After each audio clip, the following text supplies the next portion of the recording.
اعوذ باللہ من الشیطان الرجیم بسم اللہ الرحمن الرحیم۔ اللہ ہی بادشاہ ہے تمام جہانوں کا، پالنے والا، خالق و مالک اور رازق ہے، صلی اللہ علیہ وآلہ وسلم۔ اللہ تعالیٰ قرآن پاک میں ارشاد فرماتا ہے کہ اے انسان، شیطان بے شک تیرا کھلا دشمن ہے۔ تو اللہ سے دعا کرتی ہوں کہ اللہ تعالیٰ میرے نفس کو رائی کے دانے کے برابر بھی شیطان کے سپرد نہ کرے، مجھے اپنی پناہ میں رکھے اور تمام خطاؤں کی معافی دے۔ جب حضرت آدم علیہ السلام اور حضرت حوا کو شیطان نے ورگلایا اور جنت سے نکلوا دیا بے لباس کر کے، اللہ تعالیٰ کے حکم سے انہوں نے اللہ تعالیٰ سے معافی چاہی تو اللہ نے انہیں معاف کر دیا، کیونکہ اللہ تعالیٰ بخشنے والا، مہربان، رحیم، غفور اور کریم ہے۔ جب ان کی بخشش توبہ قبول ہوئی تو اللہ تعالیٰ نے فرشتوں کے ذریعے ان کا نکاح پڑھوایا اور ان میں سے اولاد ہونی شروع ہوئی۔ جب پہلا جوڑا پیدا ہوتا تھا تو اس کی شادی دوسرے جوڑے کے ساتھ کر دی جاتی تھی، یعنی ایک بیٹی اور بیٹا صبح کے ٹائم پیدا ہوتے تھے، ایک بیٹی اور بیٹا دوسرے ٹائم۔ تو صبح والے کی شادی شام والے کے ساتھ، شام والے کی شادی صبح کے ساتھ، یہ اللہ تعالیٰ کا قانون تھا جو اللہ تعالیٰ نے اپنی کائنات، اپنی مخلوق کی تخلیق کرنی تھی۔ ہوا کچھ یوں کہ حضرت حابیل کے ساتھ جب ان کی بہن پیدا ہوئی اور قابیل کے ساتھ اس کی بہن پیدا ہوئی تو شیطان نے آ کر قابیل کو ورگلایا، اور قابیل نے کہا کہ ہرگز نہ میں حابیل کی بہن کے ساتھ شادی کروں گا، چونکہ جو میرے ساتھ لڑکی پیدا ہوئی ہے وہ زیادہ خوبصورت ہے۔ حضرت آدم کی غیر موجودگی میں قابیل نے اپنے بھائی حابیل کو قتل کر دیا اور پھر مارا مارا سا، پریشان سا پھرنے لگا کہ اب میں اس کا کروں کیا؟ مار تو میں نے دیا اپنے بھائی کو، میری شادی میری بہن کے ساتھ تو میں کر لوں گا، لیکن اب اس کا کروں کیا جس کو میں نے مار ڈالا ہے؟ بڑا پریشان سا وہ پھرنے لگا، کندھے پر اپنے بھائی کی لاش اٹھا کر پھرنے لگا۔ اللہ تعالیٰ کے حکم سے دو پرندے یعنی دو کوے زمین پر آئے، ایک کوے نے دوسرے کو مار ڈالا۔ مارنے کے بعد کوے نے اپنی چونچ اپنے پاؤں سے زمین کی کھدائی کی اور دوسرے کوے کو اٹھا کر اس میں دفن کر کے اس کے اوپر مٹی ڈال دی۔ جب قابیل نے یہ سارا ماجرا دیکھا تو اس نے بھی یوں ہی کیا، اپنے بھائی کو یوں دفن کر دیا۔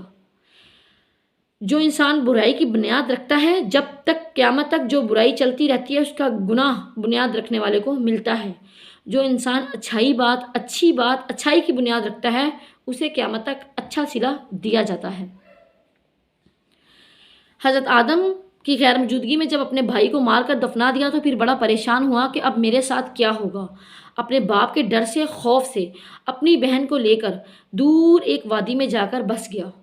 جب وہاں چلا گیا، اس میں سے اس کی اولاد ہوئی، اس نے اپنی ایک بستی بنائی، اپنا ایک قوم بنا لی، کافی زیادہ لوگ اس میں بڑھتے چلے گئے، یعنی اس کی اولاد بڑھتی گئی۔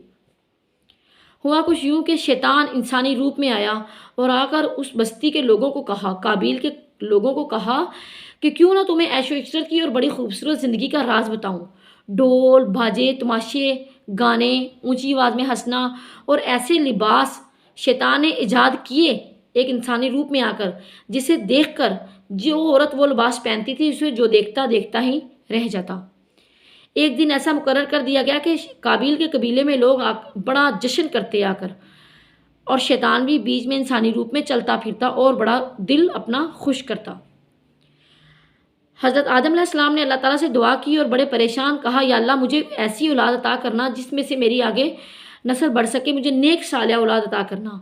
حضرت شیث علیہ السلام ان کی اولاد میں سے جب ہوئے تو حضرت شیث علیہ السلام کی قوم میں سے آ کر قابیل کے قبیلے کے لوگوں نے بتایا کہ وہاں ہم بڑی عیش و عشرت سے زندگی گزارتے ہیں۔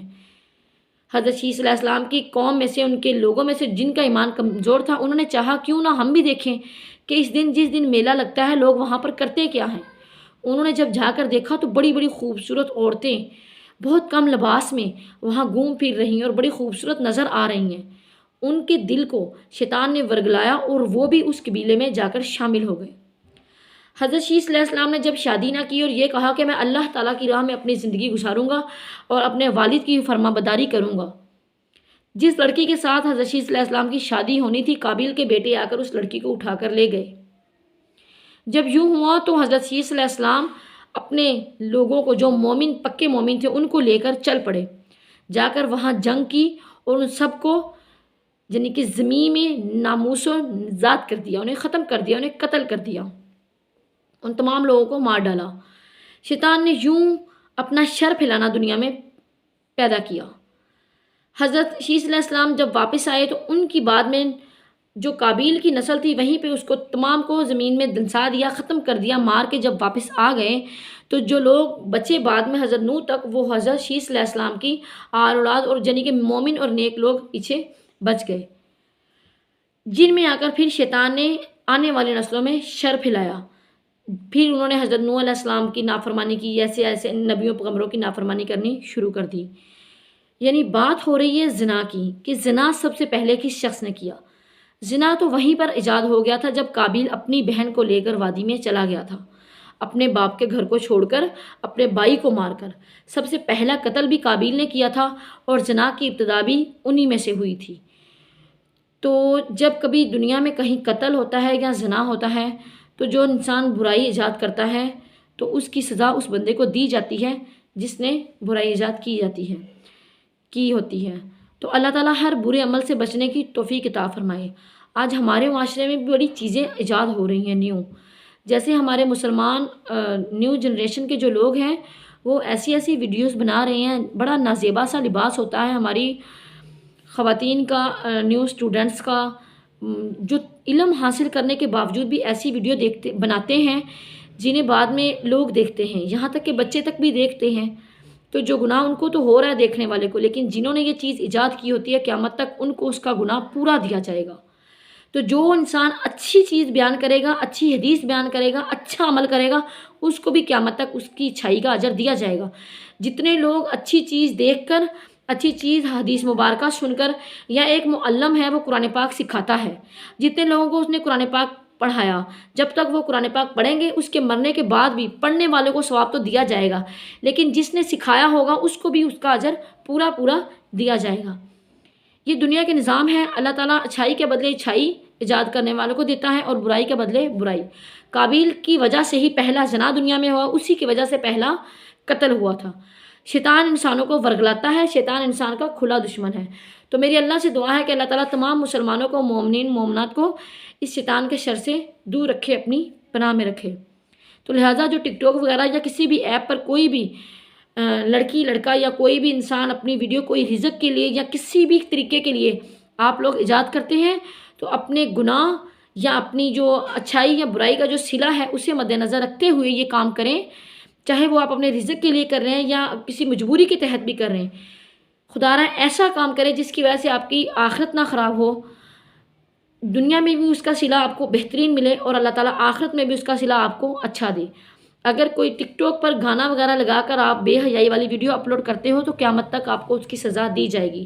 اگر آپ کوئی حدیث بیان کرتے ہو سچے دل سے، وہ حدیث سن کر اگر کوئی انسان اس حدیث پر عمل کرتا ہے، اس کے طریقے سے زندگی گزارنا شروع کر دیتا ہے، تو اس کا ثواب بیان کرنے والے کو بھی دیا جاتا ہے۔ تو لہٰذا اللہ تعالیٰ سے دعا ہے کہ اللہ تعالیٰ نیکی پھیلانے کی توفیق عطا فرمائے۔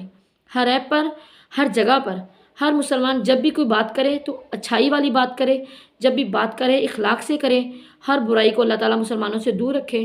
تو زنا کی جو ابتدا تھی وہ وہیں سے ہو گئی تھی جب قابیل اپنی بہن کو لے کر کسی دور پہاڑوں کے پیچھے وادیوں میں لے گیا تھا۔ اللہ تعالیٰ ایسے تمام صغیرہ کبیرہ گناہوں سے بچنے کی توفیق عطا فرمائے۔ ویڈیو میں جو بھی غلطی کوتاہی ہو گئی اللہ تعالیٰ مجھ گناہگار کو معاف فرمائے۔ وما علینا الا البلاغ المبین۔